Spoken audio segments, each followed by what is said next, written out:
worst financial collapse since the Great Depression. American workers were laid off in numbers not seen in over 3 decades.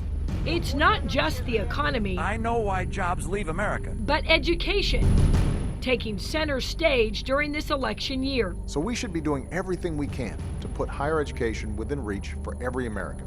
So what are North Texans doing to contribute? Every year, donors are shelling out more than $2 million to the Dallas County Community College District Foundation. It's a nonprofit that provides scholarships and supports faculty development. When we got a tip to check out where all that money was going, Fox 4 went to work.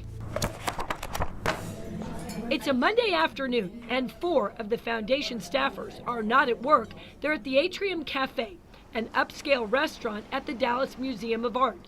We don't see any high-profile donors with them. It appears to be just staff. An isolated incident? Keep watching. After pouring through 2 years of credit card bills and expense reports, it's clear this group likes to eat, especially Foundation President Bethany Reed, whose $153,000 salary is paid for with your tax dollars. She dines at restaurants all over town, courting donors, not according to her own accounting. This $71 receipt from Lucky's says she was brainstorming with 3 of her staffers. This $36 tab from Papacitos has a mystery guest. It says Reed dined with ? There are lots of receipts that say projects and many that give no business purpose at all, like this lunch with Kathy Hammondtree. You pay her salary as well. Order up. Other days, it appears they are just, well, apparently hungry.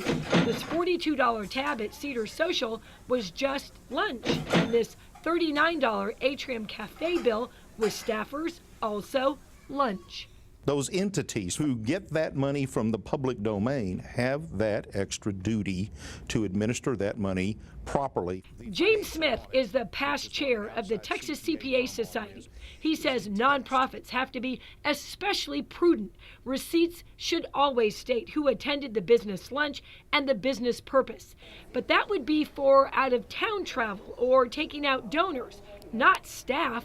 2 employees going out to have lunch together and charging that back to the employer as some kind of a reimbursable expense is uncommon and unusual and generally doesn't meet the IRS's tests. The foundation would be providing a fringe benefit that would be taxable to the employee. But check it out. On June 23, 2010, it was breakfast at La Jolla with college employees, followed by lunch at the Atrium Cafe with staff. Here's a $188 tab for Louis Farewell. We're assuming that's a going away lunch for someone named Louis. Another farewell for Alicia at Hattie's, and another one for Melody Morris.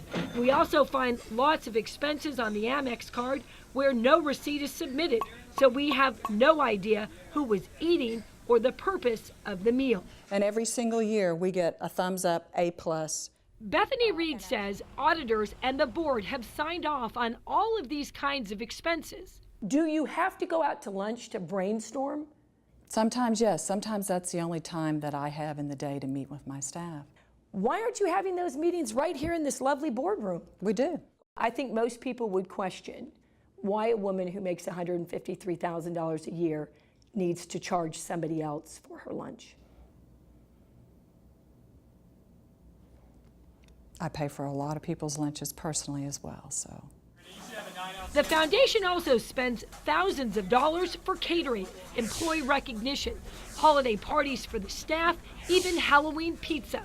The foundation catered food in to discuss sports, even catered in lunch one day because of rain?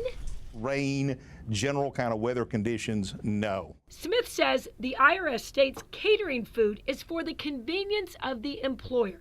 It's for special projects or overtime, not rainy days. We're sorry you may get a little wet getting to your car, but that's your problem, not ours. And this is a thirsty bunch as well. We find alcohol on local restaurant bills as well as out-of-town receipts. Nearly $100 spent at booze at the Meyerson, $1,200 spent at Siegel's. Even alcohol served at student dinners. Not clear who was drinking there. The nonprofit foundation exists to pay for those expenditures that cannot be paid for by college district funds. And alcohol is a good use of foundation money? You know, that's a small expenditure in the overall.